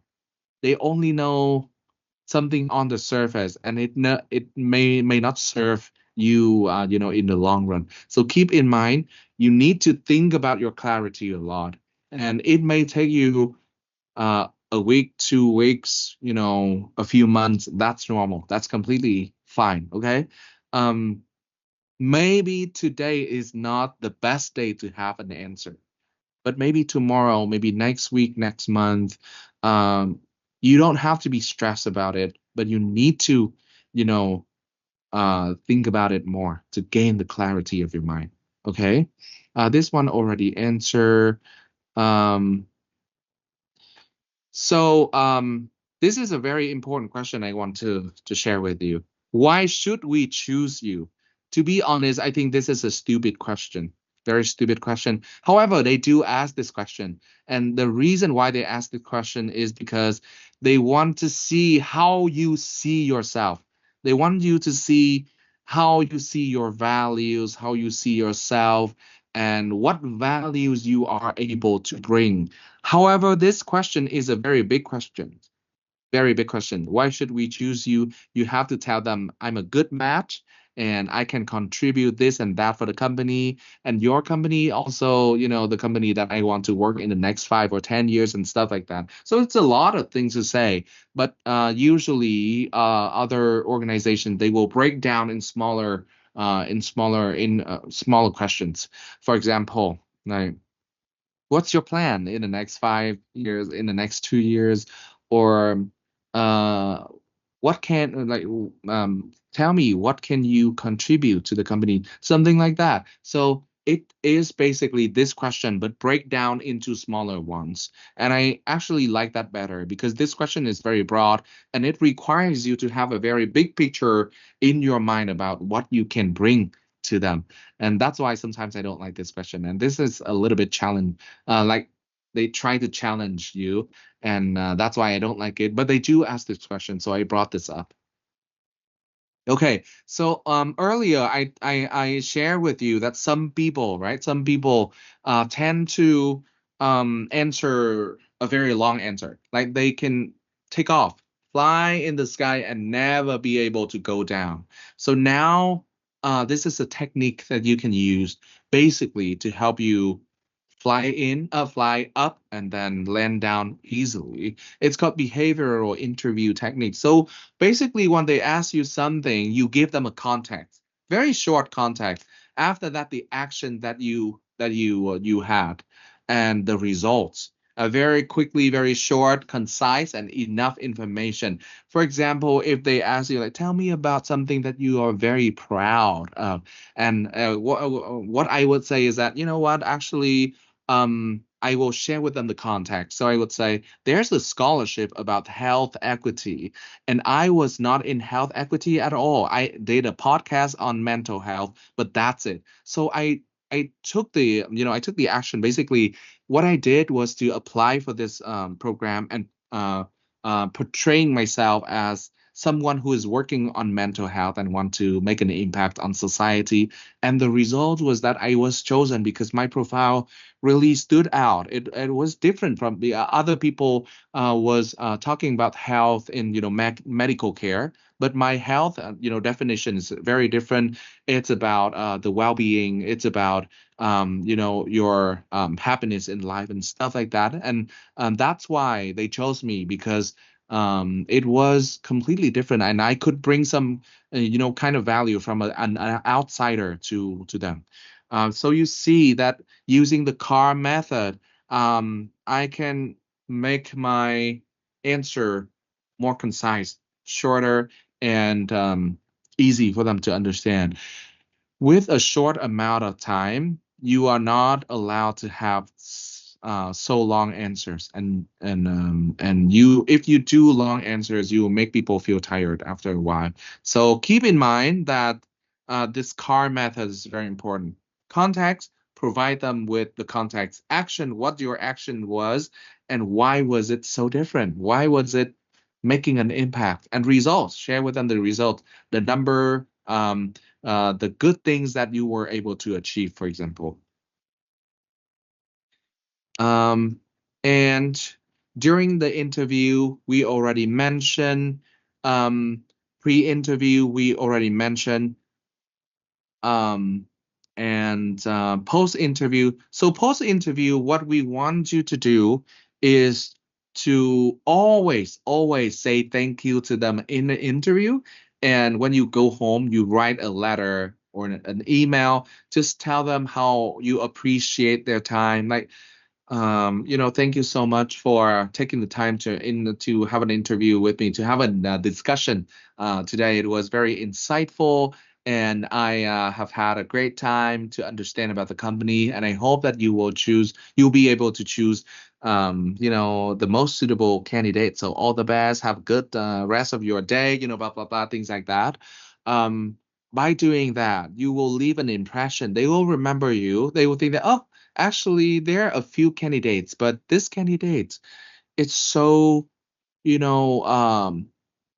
so thoughtful. They take an extra step just to say thank you. But I mean, after they say thank you in the interview, it's okay for them to not say thank you, but they still do it. That means you are already different. You already make an impression on them. So make sure that you send a follow-up thank you note. Thank you for the interview and stuff. And tell them what you have learned. Like, I've learned a lot today about the position, and ask for the next step. Like, if you haven't asked their timeline, you can ask them in the email that, when will I expect to get the results, for example. And for yourself, you can reflect on the interview, what you did well and what you didn't do well, so that in the next interviews you become better. And remember that this is not the end of the world. If you fail an interview, people fail 100 interviews every time. It's completely fine.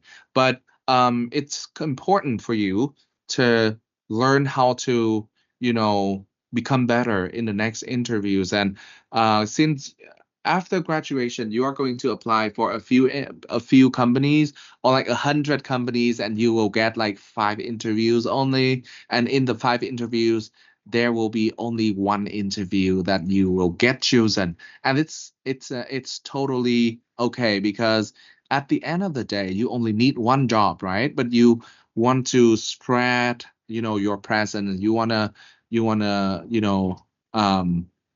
test the water, and see the opportunities anywhere that you can, and see how it goes.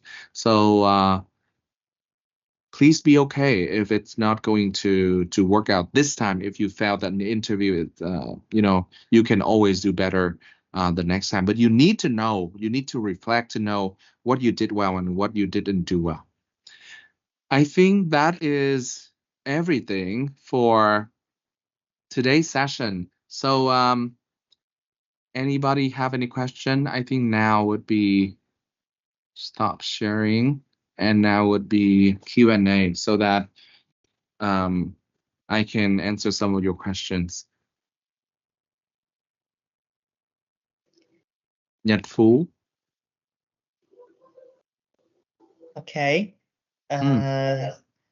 Is it a good way to show vulnerable when you're writing in the interview? Can you ask that question again?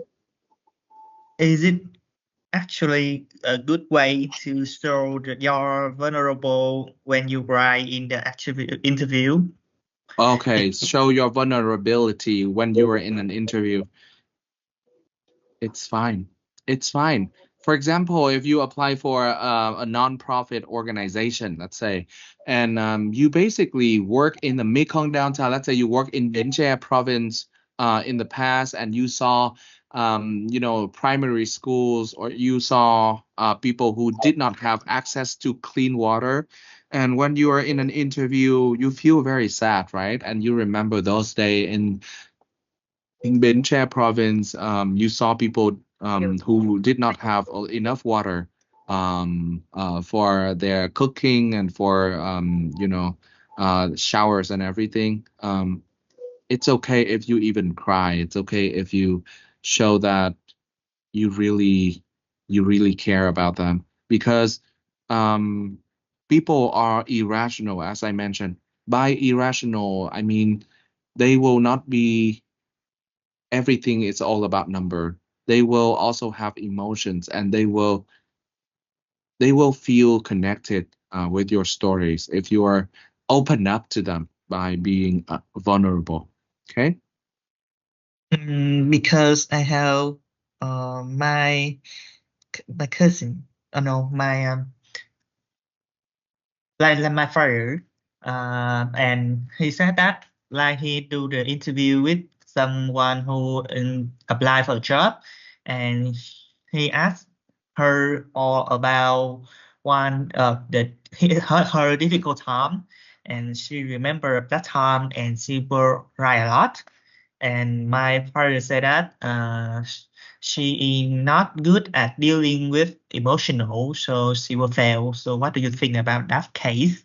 That's a very, very good question. That can be true too, because if your job requires a person to be very strong, then that can be true. But in common cases, I believe that it's not true.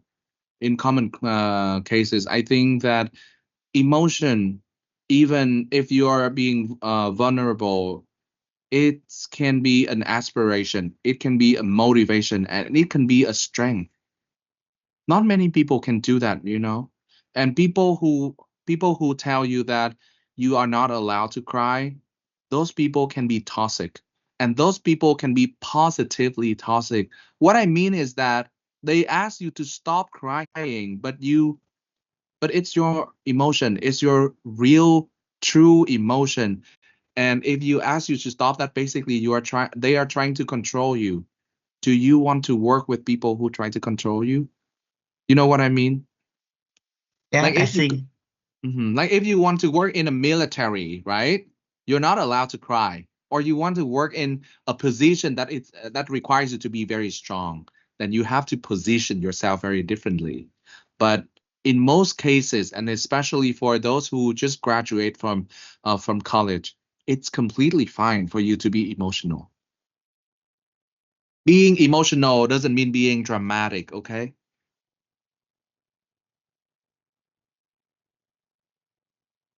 Minh Thư, you have a question? Yes, can you hear Mm. me clearly? Can. So, in your first or second slide, I mentioned the reference. So, I have a question. Is that okay for me uh to tell my former leader in the former company to write the reference for me? And like I don't know how to talk or to pursue him or her to write a reference for me. So I have a question I about that. see. I see. So for people who want to, so you need to ask them to write a reference letter for you, right? If you think that person knows you well, then you should. But if that person doesn't know you well, you should not. Because if they don't know you well, so the employer or the scholarship provider will call and ask them like 40 questions. They don't know about you. They will like not be able to answer the questions, and that will be a sign of failure. You need to find people who know you well. It can be like your friend.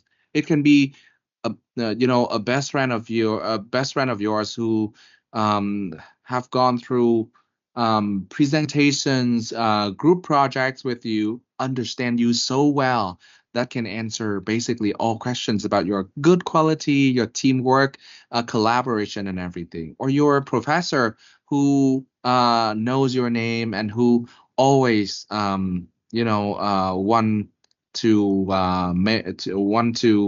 want you to have a better future.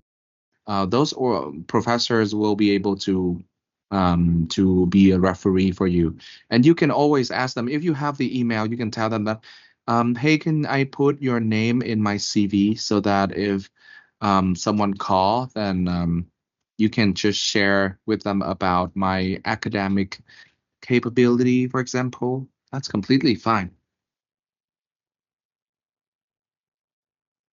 Quốc An. Okay, Mister. Oh, can you hear me? Mm-hmm. Okay. First, I want to thank you about your presentation today. It's very insightful and helpful for me. Thank you. for the coming internship application because I'm a third year student. So in the first presentation, when you say we should imagine ourselves as educators, yes, to show them what we have learned and built. But I wonder how do you keep that in a straight line with a job description or the interviewer's expectations? Why we don't keep our head down? Or no. Keep our head down because in my personal view, the relationship between the interviewers and interviewees is a win-win relationship. And a good candidate should benefit from what he or she brings to the company and what he or she takes back. So what do you think about it? Thank you, Quốc An. That's a very good question. Very good. So basically, when you are asking for a job or asking for an internship, basically you are trying to ask them to give you something. You would feel that you need to, bow down. You need to keep your head down. But now, as you mentioned, it's a win-win situation here. So they win, we also win. But in order to do that, you really need to match your interests, what you can do to contribute to them. And by doing that, you will be able to educate. As I say, educate in the quote unquote educate, meaning that you are confident to share what you can do to help their organization, what you can do to make things better over there. Not just to like, can you please give me the internship because I really need it for graduation. Change the tone. Basically, like, I know this internship is going to be 3 months only, but in 3 months, I think these are what I can do to add more values to your organization. And actually, in the past, I have done this already. So I think I could be confident enough to carry on, the job. And with your mentorship, with your guidance, I think I can even perform the job better. So it's not like combating things, but it's more about collaboration between you and the company. As you mentioned, win-win. So not like give and take, but it's like I give, you give, and I take, and you also take. Does that make sense? Yes, that's enough for me. Maybe that's okay. Thank you. Thank you. Xuân Mai ơi, do we have more time?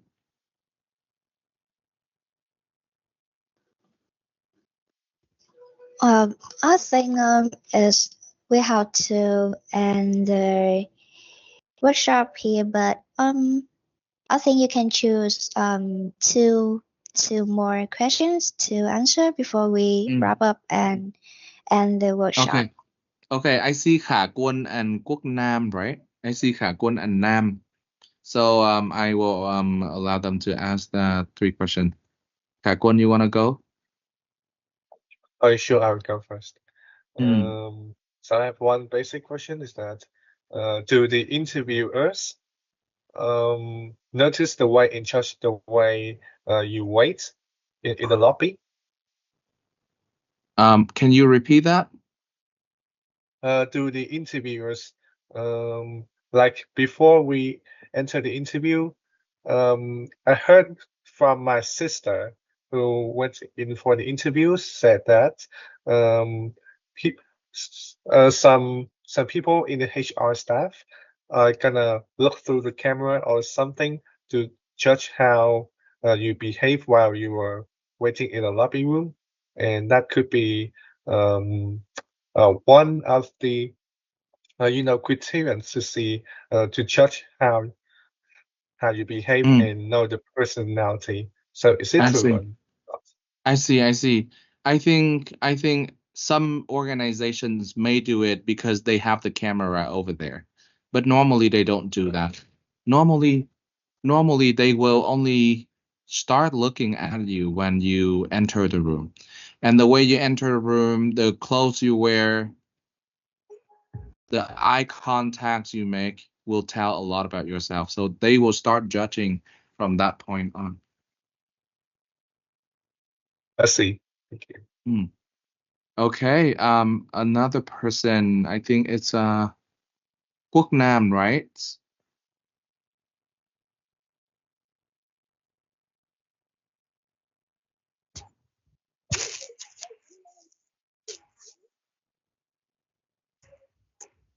No more? Quốc Nam, did you raise your hand? Yes. Can you hear me? Yes. Yes, I have some questions for you. When I am in an interview, should I bluff about my ability and my achievement? Like, I'm not talking about lying about my ability. I'm talking about just exaggerating the truth a little bit. Of course not.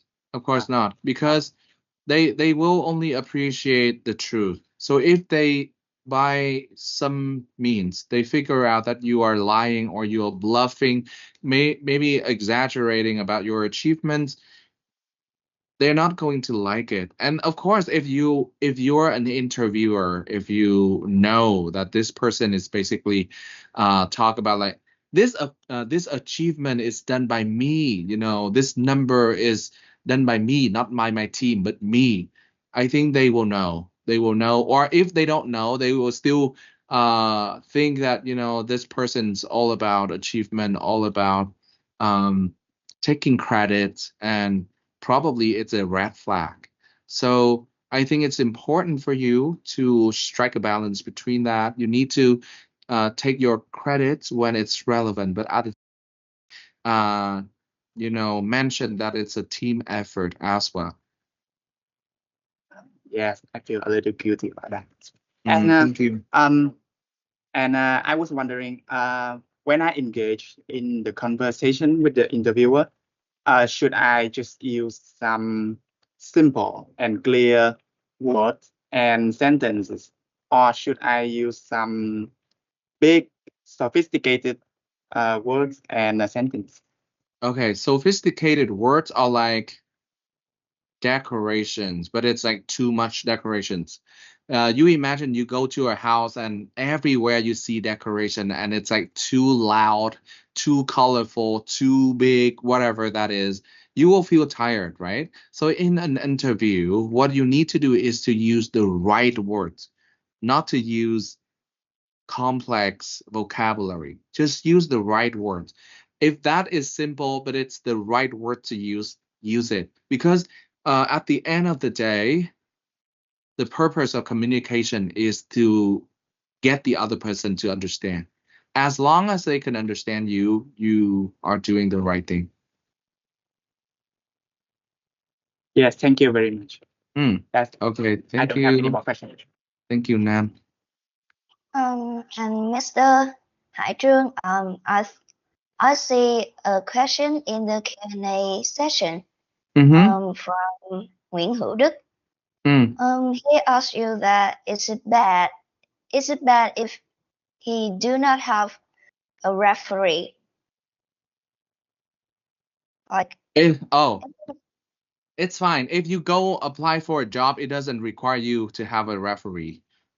Because referees usually for middle management job and hire, because when they recruit a middle managers, it requires them to spend a big number, a large number of budget, right? They have to pay a lot of money to those positions. And imagine you're a director of a company. You want to know what people talk about, what people think about that person too. So you need references. And if you hire that person and you let them go, the organization is going to lose some money without creating values. But for you guys, just graduating from university, the amount that they pay you is very low. So no references is okay, because if you come and you are not a good fit, they can fire you and they basically do not lose so much. So it's fine. But for scholarship, you do need references. What if you don't have any references? You have to find someone, because if that is your professor, your lecturer, or is that your team leader in a project, for example, it can still be okay. Okay. Yes. I can see that after the insightful presentation of Mr. Jung, our participant has raised many hands and want to ask many questions, but due to the time limitation, I think we should wrap up the workshop today. And Mr. Haijun, do you have any final thoughts? To me, thank you so much for staying until this time. And I know in the afternoon it can be very sleepy as well. So I appreciate that. And I hope you guys will be able to utilize a few principles in this training today in your future interview.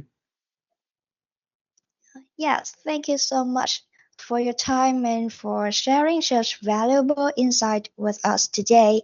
And of course, a big thank you to all of you to be here and actively participating.